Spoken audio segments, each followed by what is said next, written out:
Madame, Monsieur, bonsoir. Bienvenue dans ce journal. Voici ce que domine l'actualité. Après les travaux en commission la semaine dernière, les sénateurs se réunissent. Séance plénière au Sénat à Yamoussoukro. Ces parlementaires ont adopté 3 projets de loi qui avaient été présentés par le ministre des Ressources halieutiques et celui en charge du budget.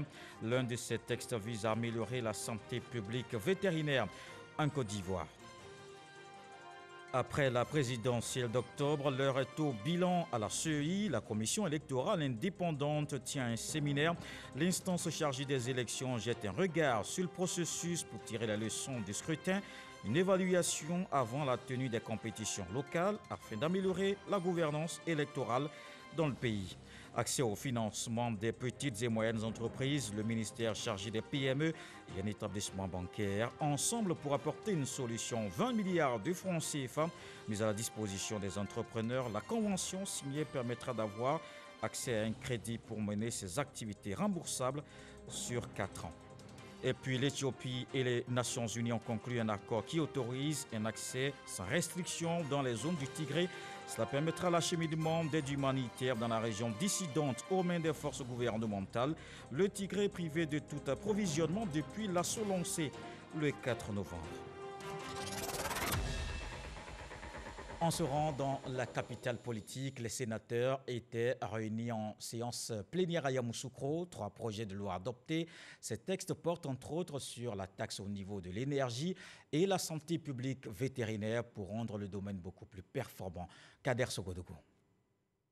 Le projet de loi portant code de la santé publique vétérinaire, présenté par le ministre des Ressources animales et halieutiques, émissaire du président de la République, et 2 projets de loi portant légalisation du régime fiscal et douanier applicable au réseau d'évacuation associé à la centrale thermique de production d'électricité à cycle combiné de 390 MW et le projet portant dérogation aux dispositions du Code des marchés publics relatives aux pénalités de retard en matière de marché et commandes publiques, présenté par le ministre du Budget et du Portefeuille de l'État, également au nom du président de la République, obtiennent le quitus définitif des sénateurs.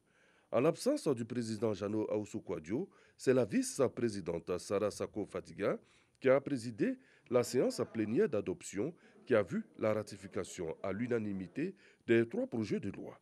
Des projets de loi utiles pour la bonne marche de la Côte d'Ivoire. Prochain rendez-vous avec le Sénat le lundi 7 décembre 2020. Les débats seront dominés par les sujets relatifs aux droits de l'homme et par le budget de l'État de Côte d'Ivoire au titre de l'année 2021. Une autre institution au travail, c'est la commission électorale indépendante. La CEI prépare déjà les élections locales, mais avant, elle fait le point de l'organisation du scrutin présidentiel tenu dans les délais selon son calendrier, un séminaire en vue de tirer les leçons pour améliorer le processus. Sidonie Davila. Après l'élection présidentielle, la CEI fait son bilan. Si ce scrutin s'est tenu conformément à la constitution ivoirienne et a obéi aux conditions de transparence, selon la CEI, la commission électorale indépendante reconnaît toutefois que le processus a été ponctué de quelques heures par endroits. Un séminaire bilan pour tirer les leçons, mais surtout pour préparer les échéances futures. Notre vision et notre engagement, c'est de mettre en place les conditions de déroulement des processus électoraux efficients, caractérisés par la transparence et la crédibilité, afin d'asseoir les bases d'une bonne gouvernance électorale dans notre pays. Tel est notre objectif. Il s'agit pour nous de jeter un regard sur les activités que nous avons menées, un regard que nous voulons objectif, avec humilité, sans faux fuyant, afin de tirer les leçons pour les échéances futures. Nous devons nous montrer à la hauteur de ce défi. Dans un contexte aussi volontairement suspicieux, le levier de l'évaluation est l'un des atouts majeurs de progression et d'évolution pour entretenir, bien entendu, notre crédit. Ne nous lassons pas donc de rechercher l'amélioration. 3 jours pour passer au crible le cadre légal et réglementaire, la liste électorale, la sensibilisation et la communication, entre autres.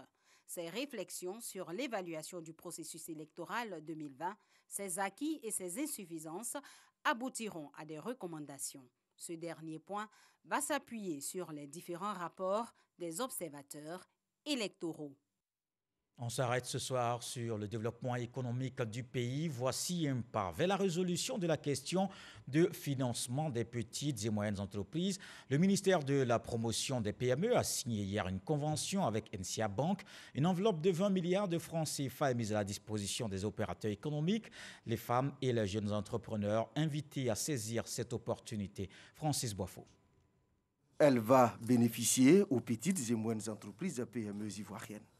La convention signée entre NCA Bank et le gouvernement, représentée par le ministre de la promotion des PME, porte sur un montant de 20 milliards de francs CFA destiné au financement des PME sous forme de crédit.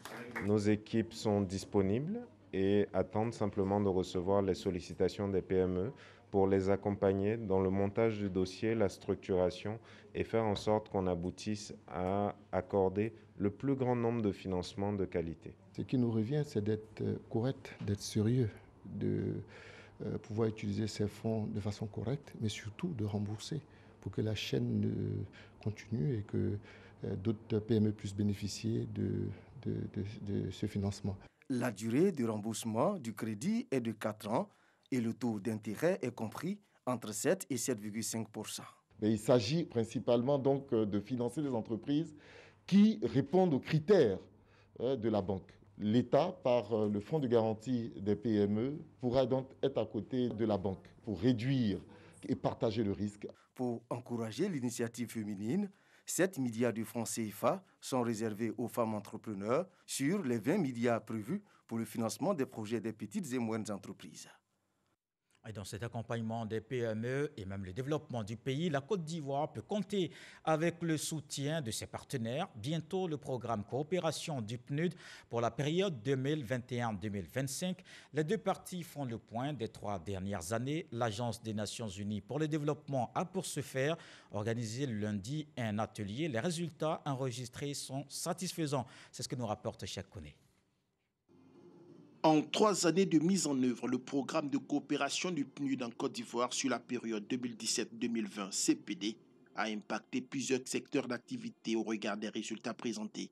Il s'agit entre autres de 92 000 personnes qui ont eu accès à une assistance juridique ou judiciaire, le renforcement des capacités de 900 fonctionnaires de police et de la protection civile, 21 000 personnes dont 60% de femmes ont bénéficié d'un emploi. Le cycle 2017-2020 s'est focalisé sur 2 axes, le développement durable inclusif et la gouvernance.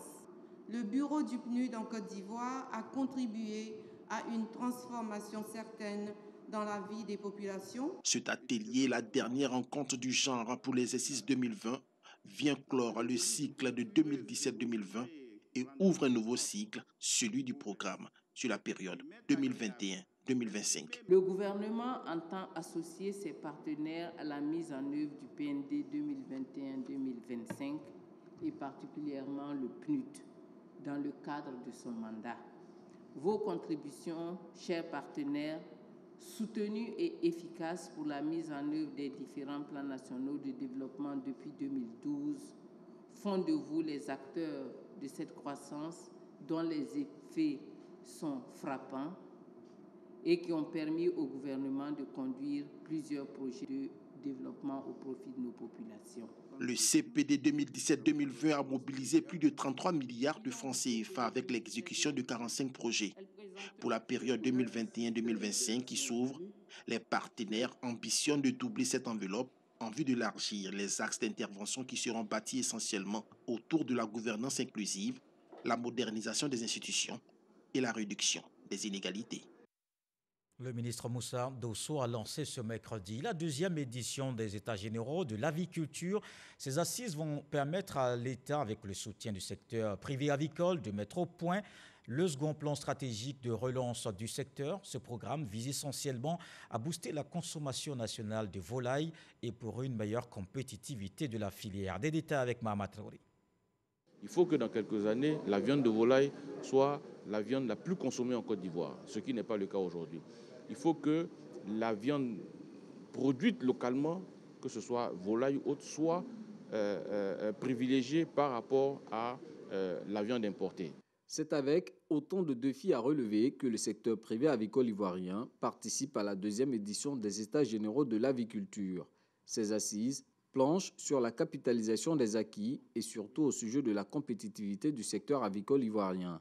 Principal levier à actionner pour cette compétitivité, l'augmentation de la consommation locale. La consommation de viande de volaille aujourd'hui en Côte d'Ivoire est de 2,4 kg par habitant et par an.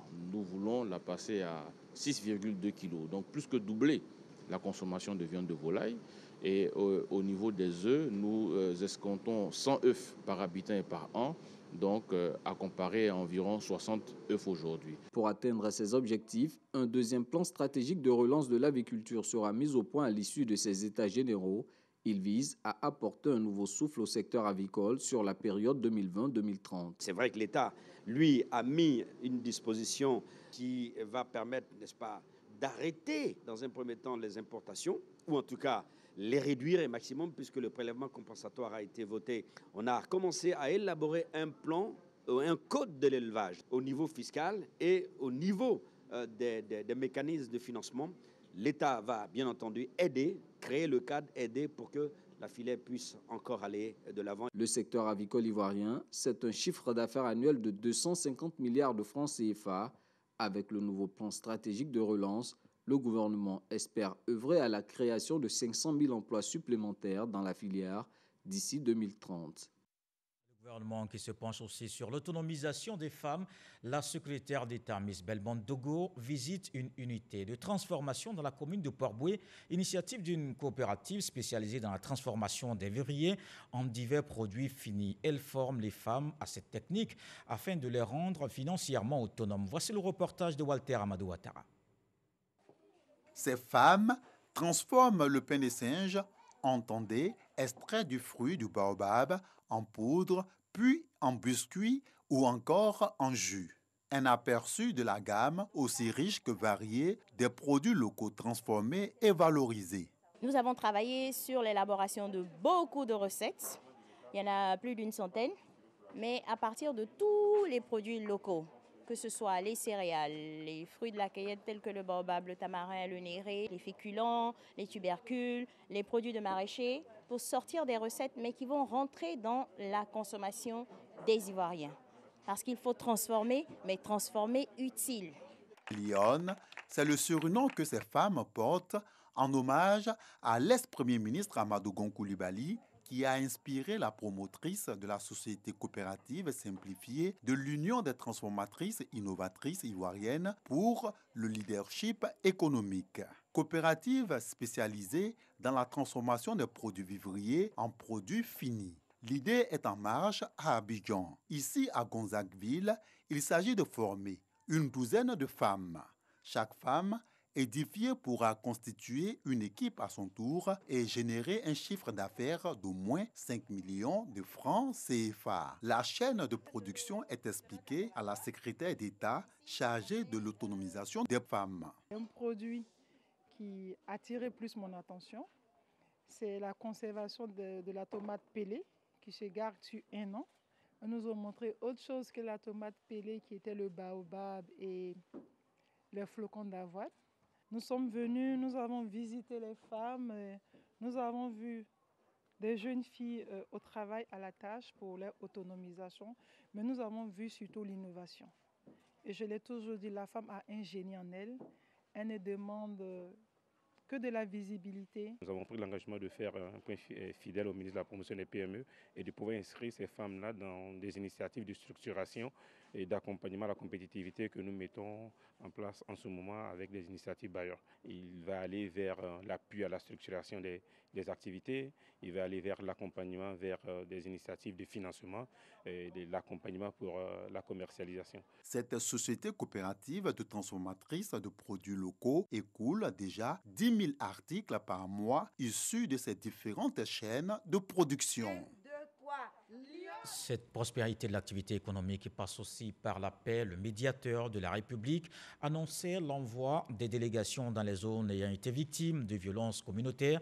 Ces différentes missions ont été envoyées à Yamoussoukro, un comité de veille et de médiation installé. Mamadou Kwasi. En remettant l'arrêté de nomination à Nanan Kwasi Konan, le médiateur de la République, Adama Tunkara, installe officiellement le comité de veille et de suivi de la cohésion sociale du département de Yamoussoukro. Un comité dirigé par le chef du village de Kami et constitué des différentes composantes de la société. Il s'agit pour les membres de ce comité d'œuvrer afin de prévenir d'éventuels conflits dans la région. Pour réussir une action, c'est ça, c'est la communication. Il faut que nous créions et nous entretenons la communication avec toute la population. Nous pensons que c'est une arme que nous devrions utiliser. Il faut accepter tout le monde, il faut se mettre à l'écoute de tout le monde. Cette cérémonie qui a mobilisé les représentants des différentes couches de la société du district autonome de Yamoussoukro a été l'occasion pour la mission de sensibilisation à la paix et à la cohésion sociale de faire la synthèse des séances d'écoute et d'échange. Il ressort de ce rapport que les rumeurs, les fake news et la manipulation de la jeunesse par les acteurs politiques ont été les éléments déclencheurs de la crise communautaire de Yamoussoukro. Au terme de ces différentes analyses, des recommandations sont faites. L'accélération des enquêtes judiciaires en cours afin d'identifier dans les meilleurs délais les auteurs et complices véritables des faits et libérer les personnes innocentes. La tenue d'une rencontre entre les communautés Baoulé et Malinké de Yamoussoukro pour un dialogue sincère et une réconciliation vraie avant les prochaines élections législatives. Le médiateur de la République, Adama Tunkara, soutient que Yamoussoukro, terre natale de Félix Houphouët-Boigny, doit demeurer une terre de paix.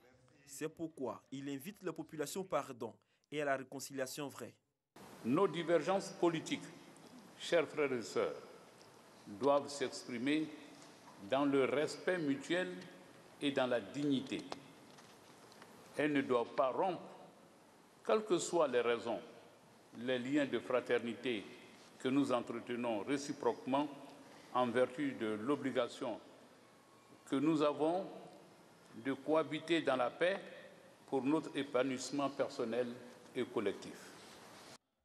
Il a également saisi la tribune pour lancer un message à l'endroit de la jeunesse ivoirienne.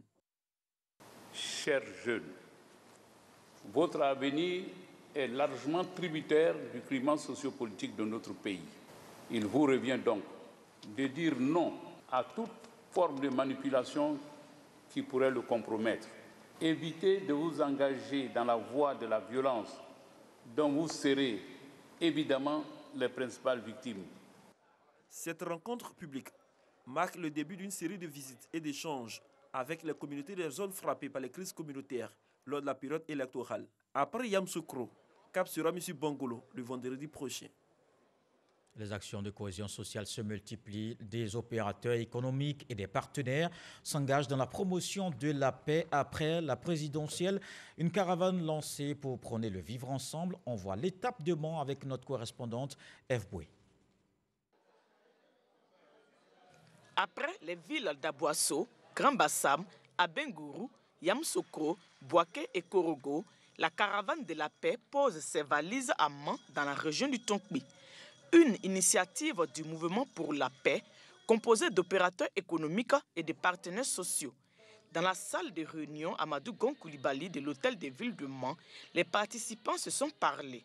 Face aux tensions dues à l'élection présidentielle observées dans certaines localités du pays, des messages de paix, de vivre ensemble et de cohésion sociale ont été délivrés par les différents intervenants. Nous avons été heureux d'entendre que nos populations ont été réceptives au message de la paix. Réceptives parce que les populations ont relevé leur engagement, leur détermination à tout mettre en œuvre pour que la question de la paix soit donc maintenue en Côte d'Ivoire. Tout le monde ici dans le Tonkpi s'est engagé à tout mettre en œuvre pour que cet acquis précieux que nous avons, qui est la paix, soit maintenu par tous et par toutes, pour que véritablement le développement de la Côte d'Ivoire se poursuive en toute harmonie. Que tout le monde vive la paix dans leur cœur, amour dans leur cœur, aimer les uns les autres et on va avancer. La Côte d'Ivoire aujourd'hui est un pays béni, parce que quand tu arrives quelque part, quand on dit tu viens de la Côte d'Ivoire, tout le monde, ils ont leurs mains en pas de toi, parce que la Côte d'Ivoire est mondiale aujourd'hui pour l'Afrique. Les différentes populations de la région du Tonkpi entendent maintenir ce climat de paix afin de propulser leur développement. C'est par une marche dans les rues de Mangue que la caravane a pris fin. Pour l'actualité politique ce soir, allons dans la région du Gor. Samedi dernier, des militants de l'opposition ont adhéré au RHDP. Ils s'engagent à soutenir les actions de la coordination régionale dirigée par Alcide Djedje. Viviane Aimé. La vision de paix et de rassemblement pour promouvoir le progrès et le développement de la Côte d'Ivoire prônée par le RHDP gagne de plus en plus d'adhésion dans la région du Gor, traditionnellement acquise à l'opposition. En témoigne cette grande cérémonie qui s'est déroulée le samedi 29 novembre dernier dans le village de Maïdio, dans la commune de Gagnoa. Des délégations de militants FPI des 12 villages communaux et quartiers environnants s'y sont donné rendez-vous à l'appel du président d'honneur de la mutuelle de développement et secrétaire général adjoint chargé de l'animation politique et du dialogue social du Front populaire ivoirien, Alfred Guéméné. L'objectif de cette grande rencontre, témoigner leur soutien aux idéaux de paix et de progrès prônés par le RHDP et dont le coordonnateur régional RHDP du GOL, l'ambassadeur Alcide Djedje, se fait depuis longue date l'ardent interprète auprès des populations par ses nombreuses actions sur le terrain. La lutte politique, c'est pour améliorer les conditions d'existence des populations. Donc, quand les parents m'ont dit d'aller en mission auprès de Guégué Alcide, un homme bon, un homme d'équerre et de cœur, c'est pourquoi j'ai accepté d'aller avec lui, de l'accompagner dans sa mission de développement. Dans la mission de paix, les parents me soutiennent. Aujourd'hui, c'est Alassane Ouattara qui est là. Nous l'avons combattu. Pour des raisons que chacun sait, nous l'avons combattu. Mais aujourd'hui, les élections sont terminées. Il a bel et bien gagné. Qu'on mette de l'eau dans notre vin et que le développement se fasse. Donc nous allons l'aider. Donc je demande à mon frère Alcide Djedje de bien vouloir accepter d'être candidat dans la commune de Gagnoa. Et puis demain, d'être candidat au régional. Parce que nous avons besoin de force. Nous avons besoin de rassemblement de toutes nos forces pour contribuer au développement du GOR. Tous les fils et filles de la région présents à cette rencontre ont assuré leur frère l'ambassadeur Alcide Djedje de leur volonté d'œuvrer à ses côtés afin que Gagnoa bénéficie du développement impulsé par le président de la République, Alassane Ouattara. Direction Sassandra. Les cours reprennent demain jeudi dans tous les établissements secondaires de la ville. Les enseignants observaient un arrêt de travail de 3 jours suite à la bastonnade d'un des leurs. Une reprise fruit de plusieurs rencontres du ministre Philippe Légré, président du conseil régional du Boclé. Le reportage de Sam Conan, notre correspondant permanent dans la région. À partir de ce jeudi, les cours seront bel et bien effectifs. Nous laissons tout en vous faisant entièrement confiance. Demain, nous reprendrons les cours. Et sans condition. Ainsi en ont décidé élèves et enseignants. Les cours perturbés pendant 3 jours reprennent ce jeudi 3 décembre 2020 dans les établissements secondaires de la ville de Sassandra. Cela grâce à la médiation du président du conseil régional du Boclé. Arrivé dans la nuit du mardi à mercredi, le ministre Philippe Légré a eu plusieurs rencontres avec le corps préfectoral, le maire de la commune, les enseignants et les élèves. Tous ont regretté ces incidents malheureux et s'engagent à la reprise des cours dans un climat apaisé. Pour le président du conseil régional, ce fut une mission réussie. Nous avons pris sur nous, au nom de tous les élus, de tous les cadres, de toute la région, demander pardon aux enseignants, pardon à nos enfants, les élèves. Ils ont tout laissé tomber et demain matin, les cours vont reprendre. Et nous sommes très heureux. La fumée blanche est sortie. Nous partons heureux, nous voulons rassurer toute la Côte d'Ivoire que la région du Boclé demeure une région tranquille. Et rappelons que les cours ont été perturbés à la suite d'un incident entre le maire Sangarési Léonard et un enseignant. Ce dernier a été battu par la garde rapprochée du maire, alors qu'il tentait d'intervenir pour un élève mis aux arrêts par les éléments de la police municipale. Le président du conseil régional, Philippe Légré, qui a rendu visite à la victime, s'engage à prendre en charge tous les frais. La lutte contre la Covid-19, une pandémie encore active. On reste donc mobilisé pour freiner cette maladie dans le pays.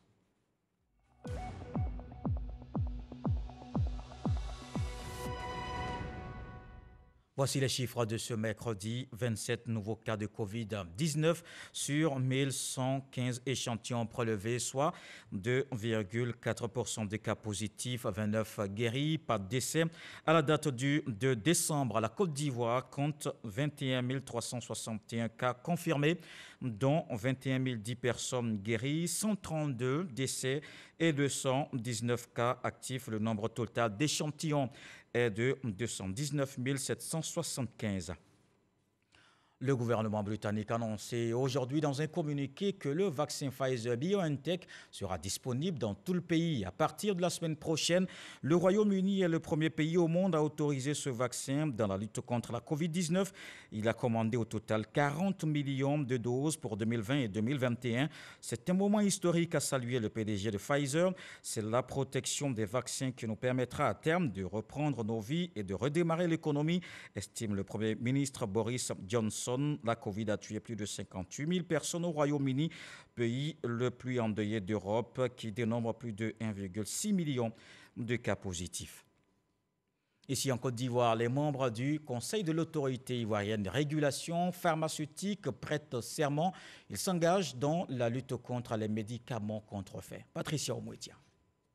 Au cours de l'audience solennelle de prestation de serment, des membres du Conseil de régulation de l'Autorité ivoirienne de régulation pharmaceutique, AIRP, professeur Yavo Jean-Claude et ses collaborateurs ont juré devant la Cour d'appel de remplir avec probité, impartialité et rigueur leur mission dans le strict respect des lois et règlements de la République de Côte d'Ivoire. Nous devons insister sur la sûreté des médicaments par une bonne pratique pharmaceutique en maîtrisant le circuit de l'homologation, de fabrication, de l'homologation, de la distribution et de la prescription des médicaments. Mais également, et nous avons insisté là-dessus, nous allons mener une lutte acharnée contre les médicaments de qualité inférieure et falsifiés, communément appelés les médicaments de la rue. Les statistiques du ministère de la Santé et de l'Hygiène publique indiquent que les médicaments contrefaits font perdre 30 milliards de francs CFA à la Côte d'Ivoire. Avec la prestation de serment de séjour, cette autorité est rendue opérationnelle. C'est ça qu'il faut constater.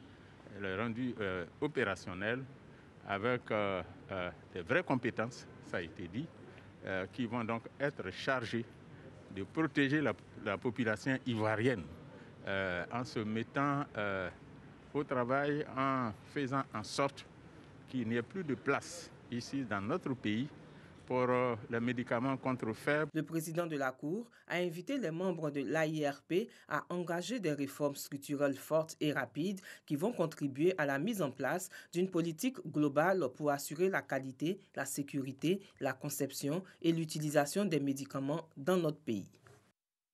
Dans le domaine de la communication, fin du signal analogique en janvier 2021, c'est le directeur général de la Société ivoirienne de télédiffusion qui a donné l'information face à la presse. Une grande campagne de sensibilisation et d'information sur la TNT démarre bientôt. Vous êtes exhortés à adopter cet outil qui vous offre de meilleures qualités d'image. Astou Touré. L'extinction de l'analogie démarre le 1er janvier 2021. Annonce faite par le directeur général de la Société ivoirienne de télédiffusion IDT, organe en charge du déploiement du réseau et de la diffusion des chaînes de la télévision numérique terrestre. L'État ivoirien a adopté un chronogramme d'extinction de l'analogie. Ainsi, à partir du 1er janvier 2021, l'extinction devrait concerner ces différentes villes déjà couvertes par la TNT. Abidjan, Bouaké, Man, Bouaflé, Koro et Kounfao. Et à compter du 31 mars 2020 pour les 29 autres zones de service. Face à la presse nationale, Adama Benoît Yeo est revenu sur les avantages de la télévision numérique terrestre. La télévision numérique terrestre offre une meilleure qualité d'image et de son, l'accès à plus de chaînes et une multitude de programmes, la possibilité d'offrir des services innovants comme la vidéo à la demande, l'enregistrement des programmes, qui est le catch-up, et d'autres services à valeur ajoutée. La diffusion de plusieurs chaînes de télé sur une seule fréquence. Et dans notre cas, spécifiquement, nous avons donc RTI 1, RTI 2, RTI 3, NCI, A+ Ivoire, Live TV, 7 Info. Toujours au titre des avantages, pas d'abonnement, c'est gratuit une fois installé. Pas de coupure de signal en cas d'orage. Pour recevoir la TNT dans les foyers, il faut un poste téléviseur aux normes en vigueur, plus une antenne râteau TNT ou un poste téléviseur hors norme, plus un décodeur TNT, plus une antenne râteau TNT. Depuis son lancement le 8 février 2019, une campagne de sensibilisation et d'information est organisée dans le district d'Abidjan et en région. Pour une meilleure appropriation de l'outil, le président du conseil d'administration de la Société ivoirienne de télédiffusion veut compter sur les médias. La TNT est fonctionnelle en Côte d'Ivoire avec une couverture d'environ 60%. Les travaux de déploiement se poursuivent avant la fin du mois de décembre. Les villes de Zoukougbe, Bekouefin, Dimokro, Maféré et Grand Laou seront fonctionnelles. Dans le reste de l'actualité, l'Éthiopie et les Nations Unies ont conclu aujourd'hui un accord qui autorise un accès sans restriction dans les zones du Tigré. Cela permettra l'acheminement d'aide humanitaire dans la région dissidente aux mains des forces gouvernementales. Le Tigré est privé de tout approvisionnement depuis le 4 novembre, lorsque le Premier ministre éthiopien Abiy Ahmed a envoyé l'armée fédérale à l'assaut des forces du Front de libération du peuple du Tigré. Avant le conflit, environ 600 000 personnes dépendaient totalement de l'aide alimentaire pour se nourrir. 4 semaines de combat ont aussi poussé quelques 45 500 personnes à fuir au Soudan voisin. Voilà qui met un terme à ce journal. Merci de l'avoir suivi. Retour de l'actualité 23h avec Abdoulaye Koné. Ce soir, le sage nous enseigne que si tu ne peux pas être le crayon qui écrit le bonheur, sois la gomme qui efface la tristesse. Dieu le voulant, on se retrouve demain.